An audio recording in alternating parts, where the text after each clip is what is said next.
नमस्कार, मैं रंजन कुशवाहा। आप देख रहे हैं भारत लाइव तक। 21 सितंबर से 23 सितंबर के बीच भारत के प्रधानमंत्री नरेंद्र मोदी अमेरिका दौरे पर थे। वहां पर क्वाड शिखर सम्मेलन में भाग लिया और कई देशों के राष्ट्र अध्यक्ष से मुलाकात की। लेकिन इस यात्रा के दौरान, इस यात्रा से पहले और इस यात्रा के बाद एक नाम सुर्खियां बिटोर रही थी। वह थे भारत के सुरक्षा सलाहकार अजीत डोभाल।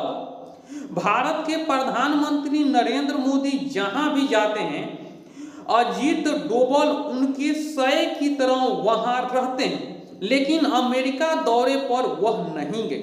कुछ लोग तर्क दिए कि अमेरिका के एक कोर्ट ने पन्नू हत्याकांड में निखिल गुप्ता को गिरफ्तार किए हैं। उन्होंने एक नाम बताया जो था CCA-1, यानी वह नाम अजीत डोभाल का हो सकता है, इसीलिए वह अमेरिका नहीं गए। लेकिन इसका मतलब यह नहीं है। उन्होंने एक ऐसे मिशन में जुटे थे जो भारत के लिए अहम थी। अमेरिका से भारत 31 मानव रहित ड्रोन की डील की और एक ड्रोन टेस्टिंग के लिए भी आए, और वह टेस्टिंग बंगाल की खाड़ी पर हो रही थी। और टेस्टिंग के दौरान वह क्रैश हो गया और उनका आता पता नहीं चला। उसके बाद अजीत डोभाल जो थे उस पर कड़ी निगरानी कर रहे थे और उस डील को कैंसिल कर दिया, होल्ड कर दिया। देखिए अमेरिका कितना चालाक है। भारत के प्रधानमंत्री नरेंद्र मोदी को बुलाए और उन्होंने सोचे कि आए हैं तो $4 बिलियन का डील कर ले और 31 ड्रोन लेकर चले जाएं। लेकिन अब भारत वैसा नहीं करेगा। जो भारत की जरूरी होगा वही चीज लेगा जो उनको सूटेबल होगा। वह दबाव की अब राजनीति उन पर नहीं होगा।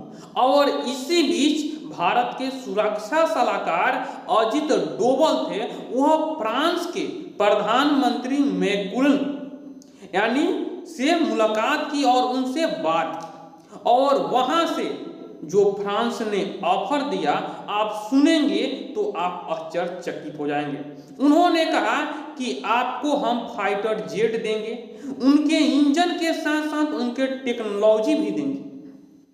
हम न्यूक्लियर पनडुब्बी भी देंगे, उनका इंजन भी देंगे और उनके साथ साथ टेक्नोलॉजी भी देंगे। साथ ही आप जो अमेरिका से डील किए थे मानव रहित जो ड्रोन था वह हवा में उड़ रहा है, हम आपको जो ड्रोन देंगे वह पानी के भीतर उड़ेगा। इस ऑफर को लेकर प्रधानमंत्री नरेंद्र मोदी भी एक्साइटिंग हो गए और उस डील को होल्ड करके अब फ्रांस से डील चल रही है। जी हाँ दोस्तों, अगर ऐसा टेक्नोलॉजी भारत के पास आ जाता है तो भारत और मजबूत होगा। और पहले वाले भारत नहीं है जिनका लोग दबाव बनाते थे कि आप केवल अमेरिका के साथ रह सकते हैं, आप केवल फ्रांस के साथ रह सकते हैं, आप इंग्लैंड के साथ, आप रूस के साथ। भारत की जरूरत सबकी हो पड़ी है।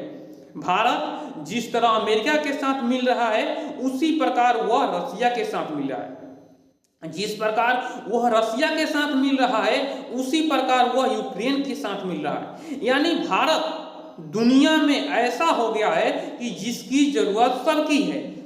जी हाँ दोस्तों, तो भारत अब फ्रांस के पास डील कर रहा है। यह वीडियो आपको कैसा लगा, आप अपनी राय कमेंट बॉक्स में रख सकते हैं।